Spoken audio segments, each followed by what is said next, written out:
Good afternoon, everyone. My name is Blair Sinta. I'm very excited to be here at DrumChannel and talking about one of my favorite things, and that is getting different tones out of your drums. A lot of style is defined through chops and groove, but a huge amount of style, I feel, that comes from drummers is their sound. You can pinpoint almost any really famous drummer and listen to only their tone and know who that is. So what I was able to do over years of touring and working in studios is learn how to get my sound on my drums on any kit that I walk into.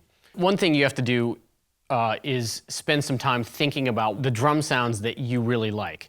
It could be wide open bass drums. It could be bass drums that are tuned high but very tight. Snare drums that are very high.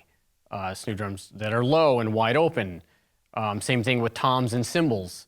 It's kind of an endless thing. Bright cymbals, dark cymbals. If you have a band, hopefully your band has a sound, and hopefully your drums are part of that sound. Or maybe at a club, a band just finished that was completely different stylistically than what you need to do at that point. What can you do to the drums to make them match the music that you're about to play? So you need to be able to figure out what it is that you need to do to the drums in a relatively short amount of time to get them into the right musical zone. I want to be able to do what I feel like I can do and add to someone's music hopefully without them feeling they need to program and go through 20 or 30 kick drum samples. I can just say, well, I know how to get a certain, X amount of sounds on this drum and fit a song, or any drum on the kit for that matter.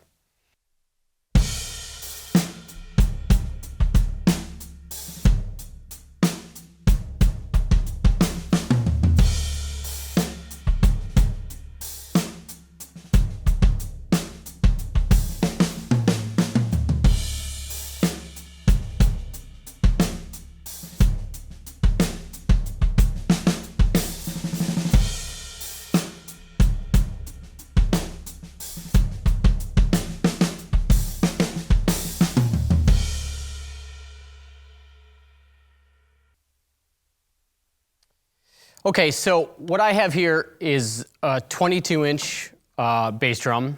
It happens to be a DW Jazz Series, which are my favorite drums that DW makes. Plug. So I have a Power Stroke 3, Remo coated Power Stroke 3 on the batter head here, and a coated Ambassador basically on the front, which is kind of my go-to heads. I feel like I can get a lot of the sounds that I want to with this head combination. We're not going to get into that today, but that's a whole nother round of things that you can do. So right now the drum is tuned fairly low, which is a sound that I usually like. I usually tune the heads quite low.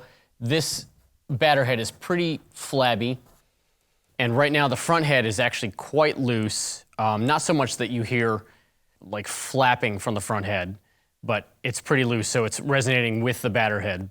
And the snare right now it's a 6.5-inch deep kind of Black Beauty model snare. So, and this is about medium low. So this is kind of a sound that I would typically go for. Maybe not quite as much ring, but the bass drum low and with some length to it, as in the ring, and then a kind of medium low snare. That's kind of my go-to thing. With a track, the bass drum can really, when it's ringing like this, can really stand out. That could be a good thing or a bad thing. Also, live. A lot of front of house engineers they really don't dig it when you have a wide open kick drum sound. That's a whole battle you can have on your own, but it's a really cool tonal choice. In a track, it helps to have a lot of space in a track. If it's kind of, let's say if it was kind of a fast punk thing with a wide open kick drum, it may not work. I have a tune here, and I'm going to play through a bunch of examples so you can hear how, when we change the drums, how they sound inside the track.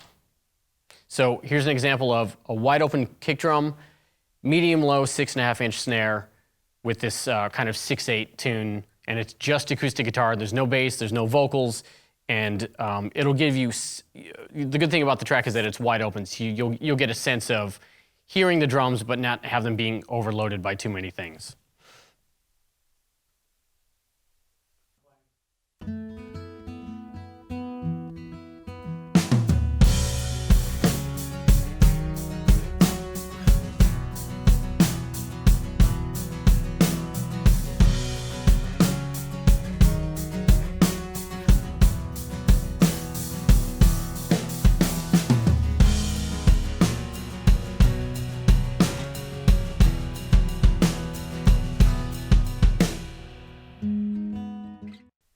Okay, so we heard what it sounds like. The kick drum sounds like wide open with the 6.5-inch snare. So if you're in a live situation or a recording situation, you get a comment from the engineer or producer says, you know, the bass drum's too wide open. Can you shorten that up, dampen it up a bit? Tuning the drum up and keeping it wide open is not gonna help the issue. It's just gonna sound higher. It's still gonna ring like crazy. So what we're doing now is taking a small pillow and putting it only against the front head. So there's still nothing, the batter head is still wide open.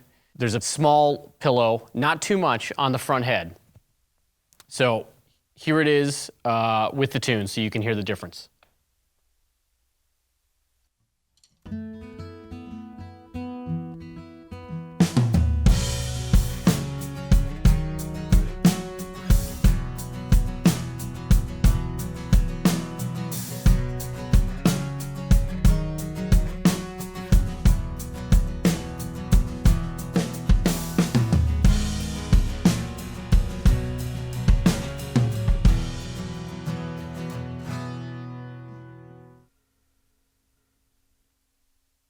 Okay, so you can tell, you know, in my ears, the drum actually has a little more attack, a little more punch.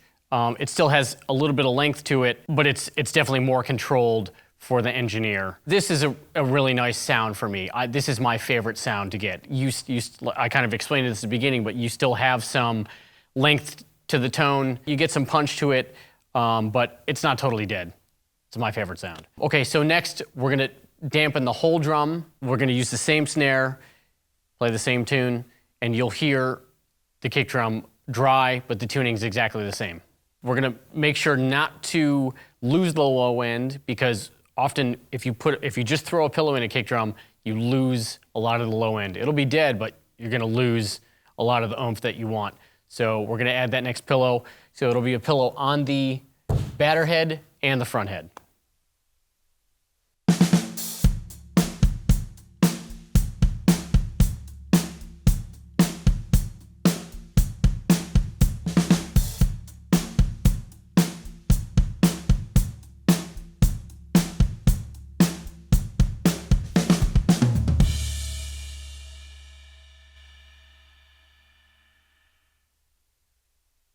And now here it is with the track.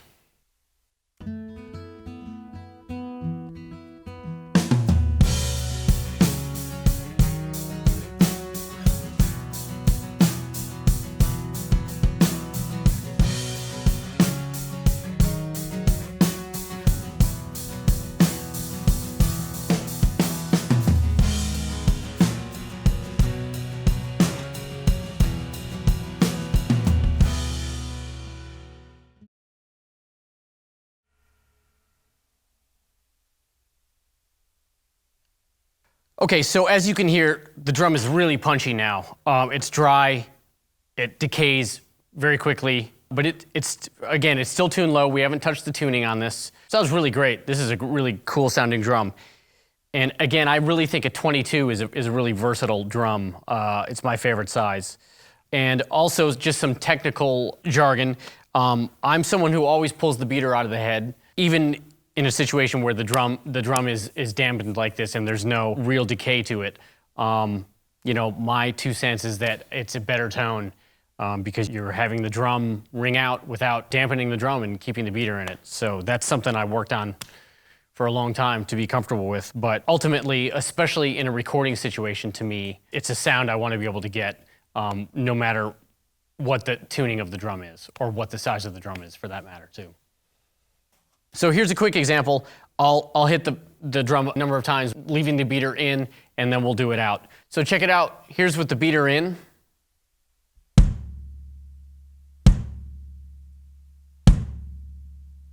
And now here's a few with the beater out.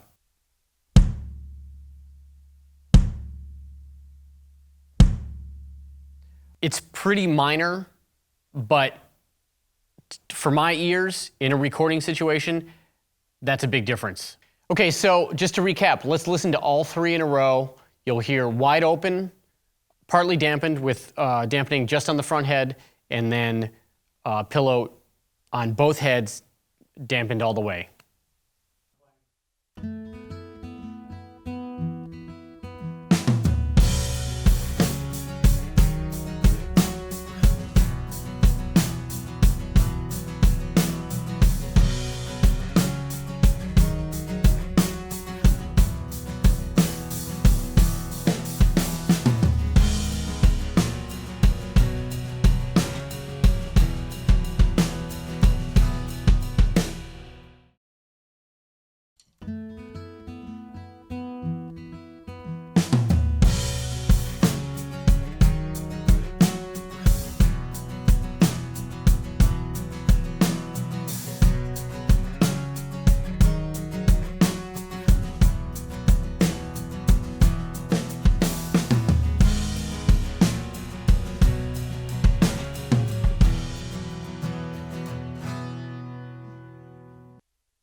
You can hear all three differences in those three examples. The wide open thing is obviously a very John Bonham-y sound. That's a great context to use it in. Or if you're maybe in a more jazz situation, jazz-ish situation, you may want a more open sound. Another context of that would be a slower tune you may be recording. You may be able to get away with a little more length, and it may add some vibe to the tune to have a little length to the tune, length to the kick drum, kind of like an 808. It's not going to sound exactly like that, but that could be a situation where that open sound is really used. Now the middle sound, I would reiterate those 3 points. Maybe you still want kind of an open sound, but it's just too out of control for an engineer, whether it's a live setting or in the studio. So you just dampen a little bit, but you still get some openness. And then finally, with the dead sound, which is a pretty typical sound in funk or rock, it's a great punchy sound with a low end, and it's a very useful sound all around. And it's great to be able to get any one of these sounds in a recording or live situation, talking to an engineer or a producer. We talk a lot about vocabulary in chops and grooving things on DrumChannel. Tonal vocabulary, in my book, is as important to developing a style and having a sound that's your own. So come back to the next segment, and we're going to talk about snare drums there.